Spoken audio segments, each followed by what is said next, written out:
end. But I would like you all to keep saying so that I can customize it. The critical parameters, then I go back and sensitivize. What if instead of working capital decrease from 30 to 25, the decrease is only from 30 to 28%? What if the cost synergies, I thought there will be a reduction from 15% of one input to 10%. What if it is not 15 to 10? What if it is only 15 to 13? We go back and do it. So first, my request is do with a synergy that will give you the maximum value that you can pay. Humble value add with due permission is don't do it standalone. Do a sensitivity on your synergy and see what if things go wrong. And that will give you a lower value. Because I'll tell you why, sir. If you do a standalone, most of the times you will see that you are not building in any synergies at all. Then the company is anyway adequately valued. Why do we end up, why did sir ask also, is there a European company for sale? Is because we realize that moment we acquire a company, will bring in value. So maybe we'll not bring in 100 units of value. We'll bring in only 60 units. Let's factor in that 60 units. So I think I should write it down. I'm sorry, right? And so this for you. Synergy, and then do what is known as sensitivity analysis.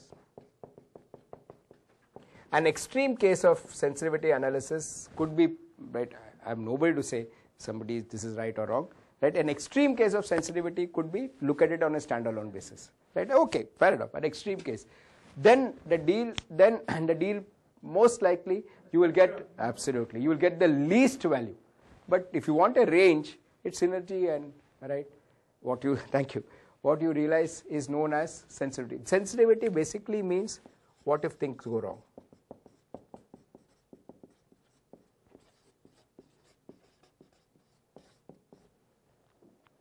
So you will keep challenging your assumptions. What if instead of 30%, working capital requirements are 35%?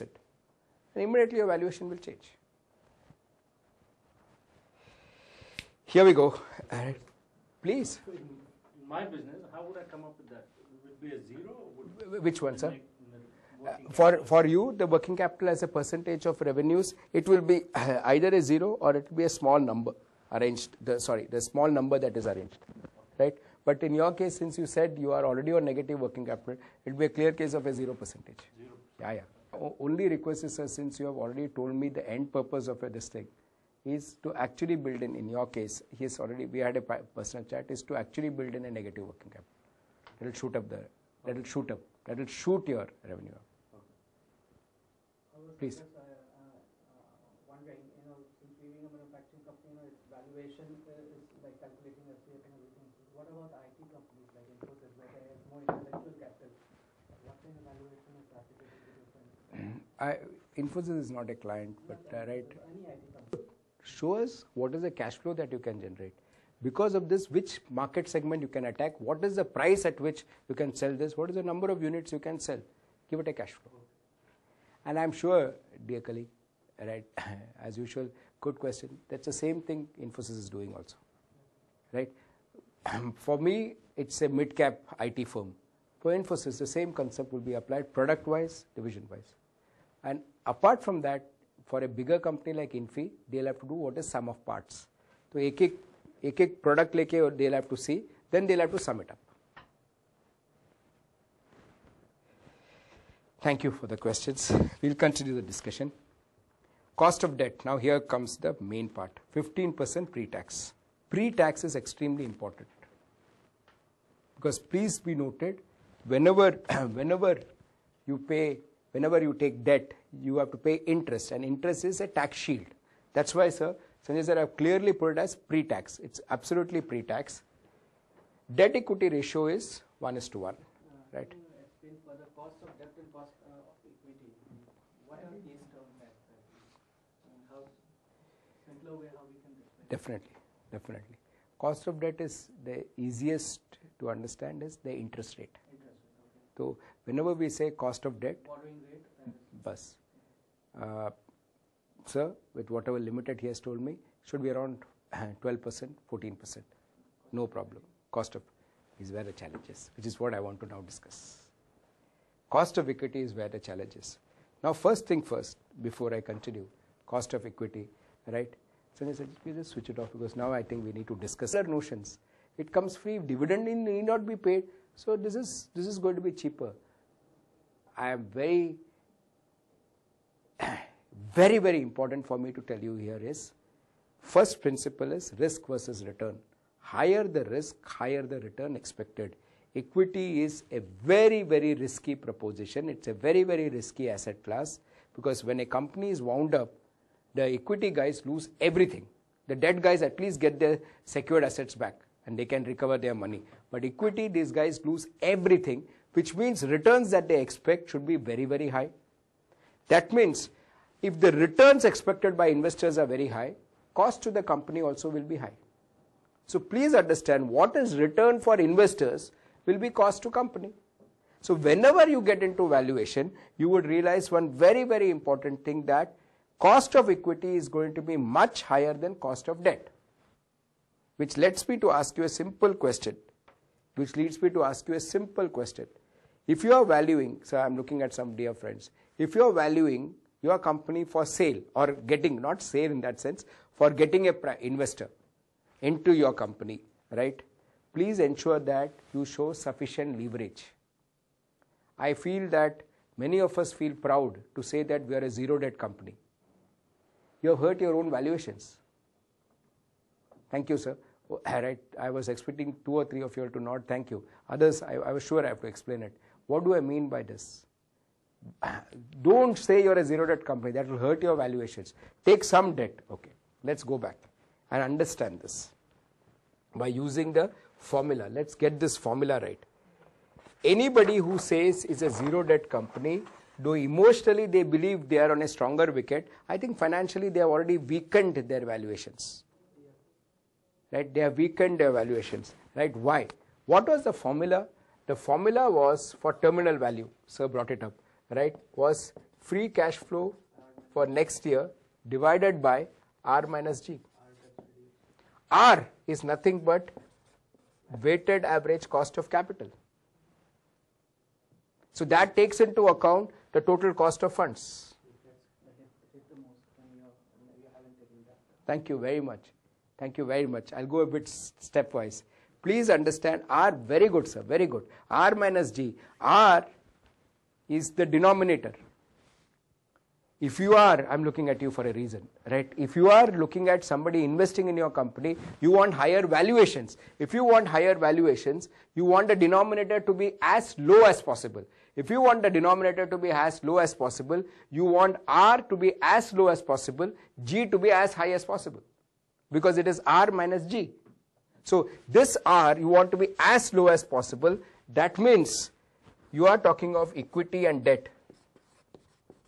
You all yourself immediately said, and we have been able to go fast thanks to you all. We have been, right? You yourself said the cost of debt is less than cost of equity. आप लोग नहीं बोला cost of debt is lower than cost of equity. So how do you lower WACC? Have a high proportion of debt, or at least do not say you are a zero debt company. If you are a zero debt, okay, let me explain this to one sec, Vishnathji, one sec. Always a pleasure from you, sir. If equity is coming at 14%, if debt, I'm sorry, right, just got interrupted, sorry, debt is coming at 14%, equity will be costing you 24%. I'll show it to you in 2 minutes after I take the question, obviously. So please understand, right, sir, very strange I find some of us going into valuations because you're not aware. Just like the ECB part, you're not aware. You feel good when you say you're a zero debt company. You've hurt yourself. In fact, my request is you should go back and say, currently I don't have any debt, but I plan to take some debt. Maybe for future expansion, maybe for some future joint venture, but I plan to take some debt. Moment you take some debt, you are substituting, one last time for my satisfaction, you are substituting a high cost fund with a low cost fund. The problem is when we take debt equity ratios of 10:1, 11:1, then the request is you can do it, nothing wrong. Then I'll come back and ask your industry, are you in infrastructure? Then maybe okay, 7:1, 10:1 is okay. No, you are a pure manufacturing company. Then 7:1, I'll have to hold it with, say, pinch of salt. Then my request is look at a ratio of 2:1, 3:1. If not 2:1, 3:1, at least 1:1. So that you get your, one last time, moment you do you increase the proportion of debt, WACC keeps coming down.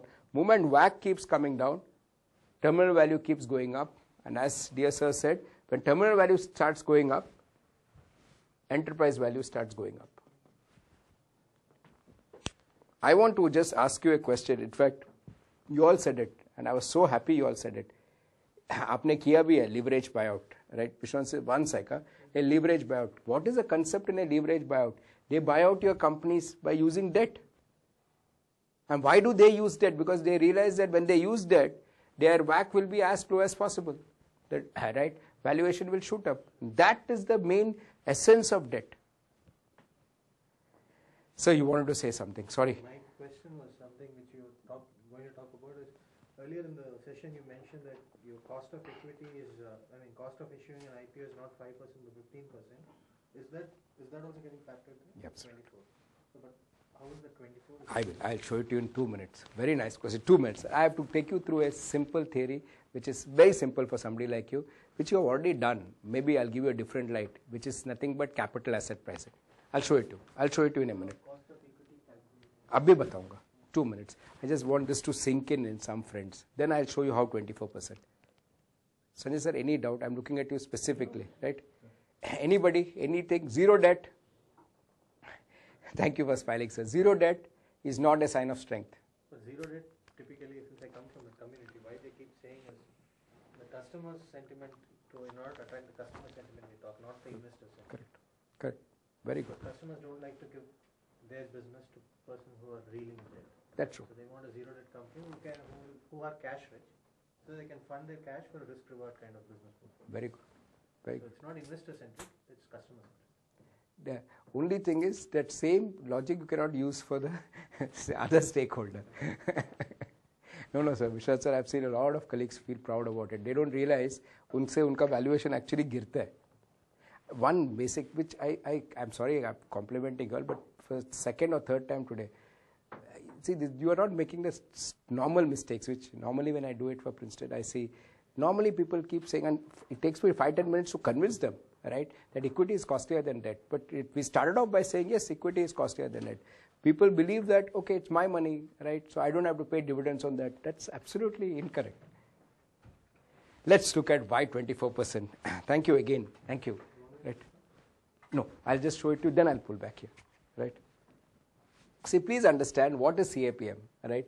A simple thing in CAPM is, I will just take 10 minutes for CAPM. I don't need time. I'll appeal to your logic, and you are good colleagues. Just your logic. When you invest, I repeat, we will start with a listed firm.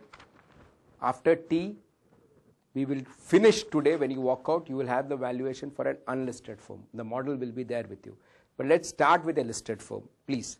Right? You have two types of risk in any stock. One risk which is known as stock-specific risk. Stock-specific risk.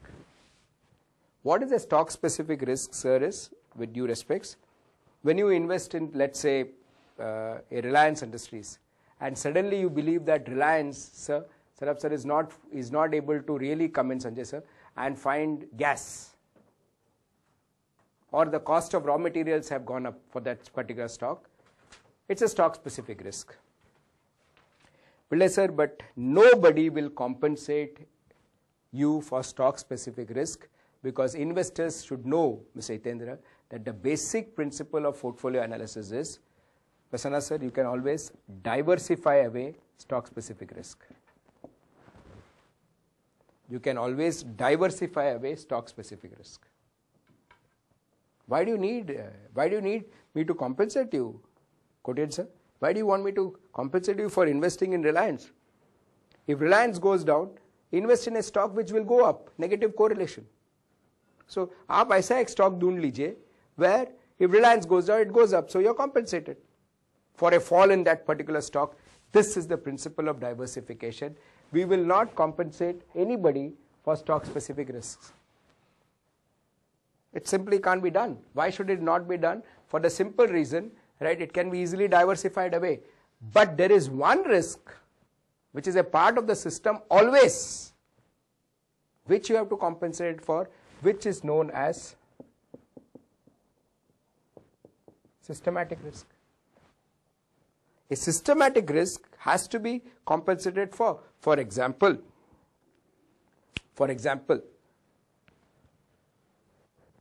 a